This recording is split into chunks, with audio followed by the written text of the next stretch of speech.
ہر وہ چیز یہاں اویلیبل آج پاکستان کے حالات اس خبر کے ذریعے میں آپ سے پہنچانا چاہتا ہوں کہ کل وزارت خزانہ کو وزارت صحت نے یہ لیٹر لکھا اور اس لیٹر میں یہ کہا گیا۔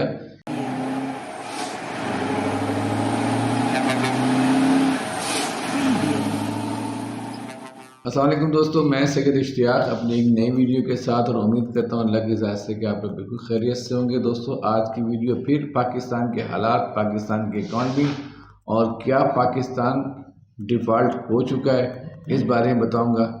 کیا حال کر دیا پاکستان کا ان لوگوں نے، کتنا اچھا ہمارا ملک تھا، زراعت سے بھرپور ملک۔ ہر وہ چیز یہاں اویلیبل آج پاکستان کے حالات اس خبر کے ذریعے میں آپ سے پہنچانا چاہتا ہوں کہ کل وزارت خزانہ کو وزارت صحت نے یہ لیٹر لکھا اور اس لیٹر میں یہ کہا گیا کہ جتنے بھی ملک میں فارماسیوٹیکل کمپنی ہیں جو دوائیاں بناتی ہیں، وہ دوائیوں پہلے ہمارے ملک میں بیماریوں کا ایک مجمع ہے، ہر آدمی کسی نہ کسی شکل میں بیمار ہے۔ فارماسیوٹیکل کمپنی نے وزارت صحت کو یہ ساری بریفنگ دی کہ ہمارے پاس اسٹاک را مٹیریل کے اسٹاک بہت کم رہ گئے، اور اگر ان کو نہیں منگایا گیا پاکستان میں تو پاکستان میں دوائی کی بھی قحط پڑ جائے گی، جو کہ ایک بہت بڑا الارم ہے۔ اور یہ الارم ان تمام لوگوں کے لیے ہے جو بیمار ہیں اور جن کو دوائیوں کی ضرورت ہے۔ پاکستان خود تو کچھ نہیں بنا رہا ہے، لیکن اگر منگوایا جائے تو اسے پابندی لگائی جا رہی ہے۔ تو فارماسیوٹیکل کمپنیز نے وزارت صحت کو یہ بتایا، انہوں نے پھر لیٹر لکھا وزارت تجارت کو، انہوں نے کہا کہ بھائی وزیر خزانہ صاحب، خدارہ LC کھولنے کی آرڈر دیا جائے تاکہ جو فارما کمپنی ہے ان کے را مٹیریل پاکستان میں آ جائیں۔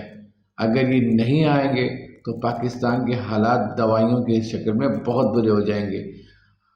وزارت خزانہ نے یہ انکار کر دیا اس بات پر کہ LC نہیں کھولنے کا آرڈر اس لیے نہیں دے رہا ہے کہ اگر LC کھلتا ہے تو ڈالر باہر جائے گا، ڈالر باہر جائے گا تو ہمارا جو ریزرو ہے وہ مزید کم ہو جائیں گے۔ ریزرو کم ہونے کا غم تو ہے، لیکن لوگ جو مر جائیں گے دوائی نہ ہونے کی وجہ سے۔ خدارہ وزارت خزانہ ہوش کے ناخن لیں، پاکستان کے لوگوں کے جانوں سے نہ کھیلیں، سیاست کریں لیکن لوگوں کے جان سے نہ کھیلیں۔ فارما کمپنی کو کم سے کم LC کھولنے کا آرڈر دیتے ہیں۔ امپورٹ انہوں نے بند کر دیا، ہمارے پاس ہے کیا؟ سوئی بھی ہم پڑوسی ملک سے منگاتے ہیں۔ اس ملک کے اندر کچھ بھی نہیں ہے، بجلی نہیں ہے، پانی نہیں ہے، گیس نہیں ہے، ڈیفالٹ کی طرف ہم جا چکے ہیں۔ لہٰذا امید کرتا ہوں اپنی ذات سے اور ان لوگوں کی دعاؤں سے کہ اللہ تعالیٰ پاکستان پہ رحم کرے۔ ہمارا اسحاق ڈار شاید ہوش کے ناخن لے کر کے فارما کمپنیز کو LC کھولنے کے آرڈر دے تاکہ را مٹیریل آ جائیں، لوگوں کی صحت بچ جائے، دوائیاں ان کو ٹائم پہ مل جائیں۔ اس امید کے ساتھ کہ پاکستان کے حالات کے لیے ہم سب دعا کریں گے اور پاکستان دوبارہ اچھا ہو جائے گا۔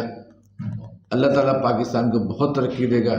یہ فرض بنتا ہے ہم سب لوگوں پہ، بینگ پاکستانی۔ اپنا بہت خیال رکھیے، اس پیغام کو آگے بڑھائیے۔